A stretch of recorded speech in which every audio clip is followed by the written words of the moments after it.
Olá, amigos em Cristo. Iremos estudar hoje a primeira questão do Livro dos Espíritos, que é a primeira obra da codificação espírita, conhecida também como Pentateuco kardeciano. Importante dizer que, além de o Livro dos Espíritos, que foi concebido em 1857, sofrendo outra edição, nós temos também o Livro dos Médiuns, o Evangelho segundo o Espiritismo, o Céu e o Inferno, a Gênese, como obras básicas da doutrina espírita. Importante saber também como e qual era o cenário quando surgiu o Livro dos Espíritos. Hipólito Leon Denisard Rivaio, que o mundo conhece como o professor Allan Kardec, reuniu através de várias experiências, através de várias sessões, desde a época dos primeiros toques nas paredes vindas de Hydesville, nos Estados Unidos, e que propagaram o mundo afora, também as sessões mediúnicas, através das cestas de bico, através dos primeiros lápis de psicografia, das médios Baudin, Senhora Japhet e outros médios, e reuniu num compêndio de informações, assessorado, obviamente, de espíritos luminares, a primeira obra, divididas em partes, conhecidas também como livros, o Livro dos Espíritos. Então, os espíritos reuniram junto ao Espírito de Verdade e que gerou, então, em 1019 questões, o Livro dos Espíritos.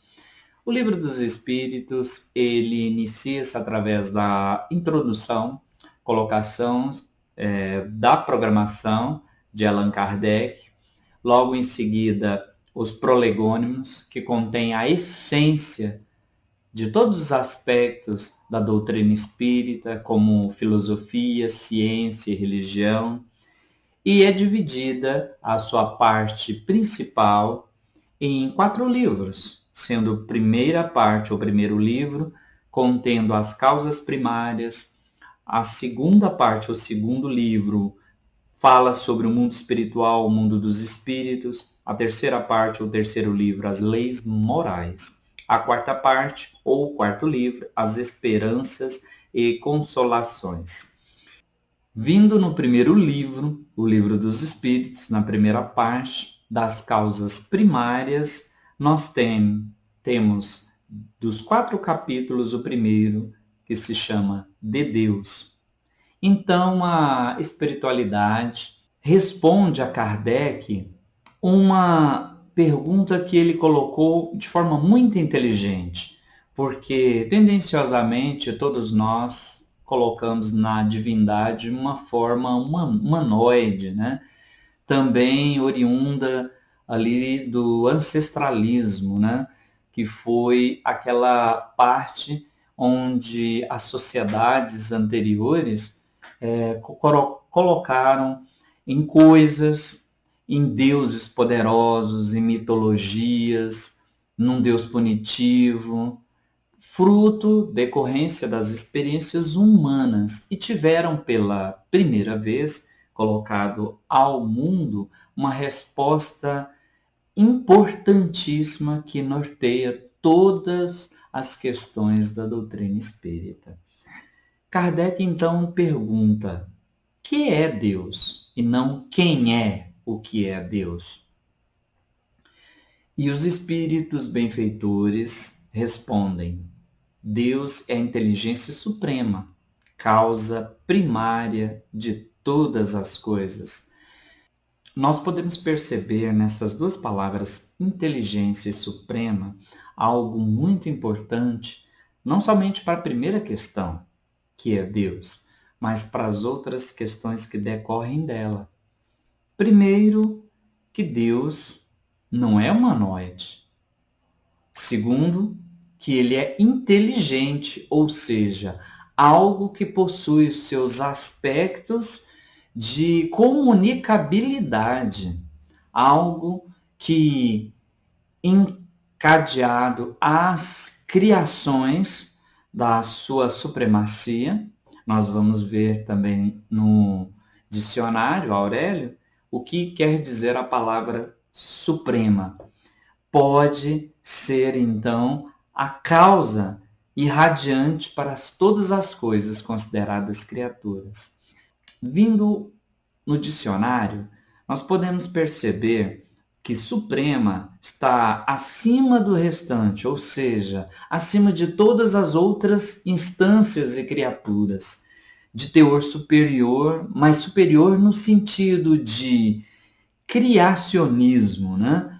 No sentido sublimado, no sentido moral.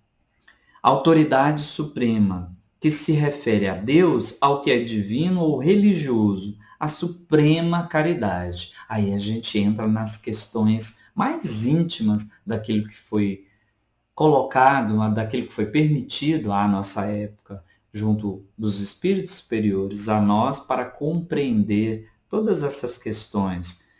Que é Deus? Então nós podemos perceber que essa inteligência, que é Deus, ela tem o seu fator de comunicabilidade. Ele pode se comunicar a nós através de um fato, através de alguém, através de seres que estão vivendo entre planos. E que tem a sua supremacia através das coisas que foram criadas, assim como nós, estão estatuídas aí para um serviço, uma utilidade, um equilíbrio entre elas, as criaturas que foram concebidas por ele, Deus, e que podem servir uns aos outros, não é? Vejamos aí os planetas, as galáxias, as energias que se interagem, né? Desde a pequena fração das menores partículas das suas energias que, formuladas e expandidas através das suas combinações moleculares, formam toda a dinâmica da vida. Nós vemos os aspectos na natureza, através da água, através da fauna, através da flora, dos minerais, dos seres que se abastecem desse manancial. E como é que nós poderíamos compreender, então, este raciocínio? Porque na visão de que Deus existe, muitos de nós têm a sua expressão, a sua colocação particular. Há aqueles também que não compreendem a esta essência de Deus. Nós podemos perceber em todos os aspectos naturais da vida. Certa feita, e eu me recordo de um fato, de um pai estar reunido com a sua esposa, um dos filhos, e ele comentando pela janela: mas o meu filho mais velho, ele não sabe que é Deus ainda. Um dia ele vai descobrir. E o filho mais velho, ele escutou aquilo e ele pegou um carrinho de mão, pegou e começou a encher um pouquinho de terra, foi para a sala e virava o carrinho. Voltava para onde tinha a terra, enchia, colocava e fez uma espécie de um pequeno morro no meio da sala. Só que o barulho chamou a atenção. O pai foi ver e falou assim: meu filho, olha o que você fez. O que é isso aqui? Aí o filho falou: isso é Deus. Mas Deus? Deus é um monte. E aí ele foi saindo e na saída da sala ele foi limpar os pés, aquele trio de terra, mas os pés formaram uma seta para a colina, porque eles moravam no interior e tinha aquelas serras, aquela colina, apontava como uma seta natural para as maiores das colinas e era quase que final do dia. E ali ele pôde perceber Deus na presença da natureza, interagindo entre nós.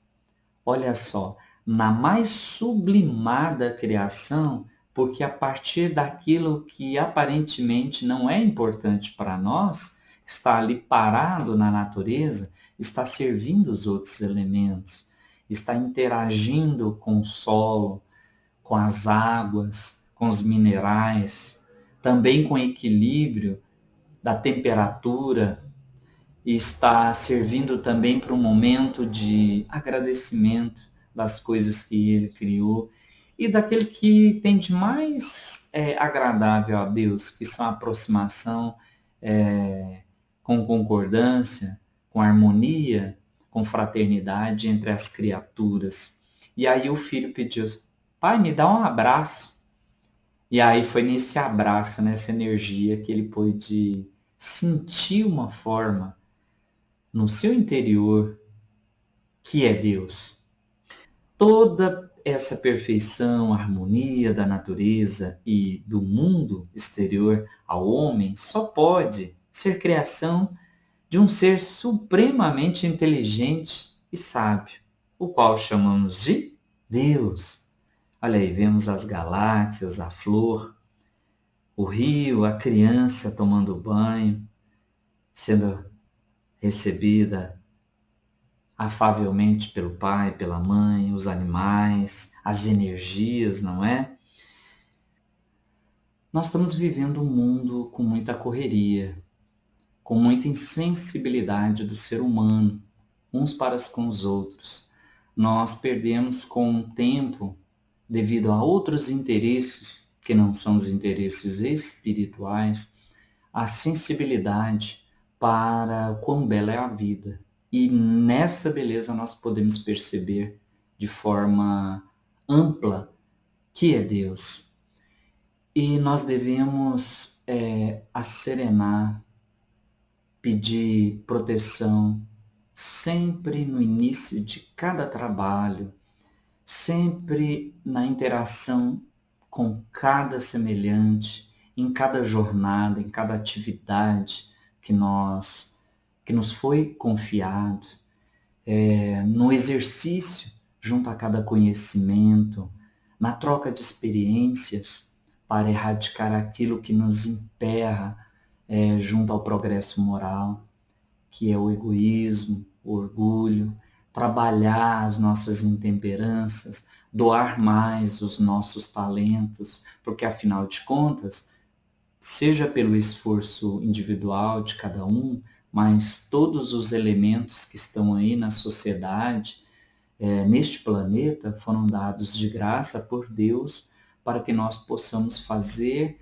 uma fraternidade entre os povos para evoluir a raça humana, para atingir a comunicabilidade entre os espíritos em outros planos, em outras formatações, inclusive.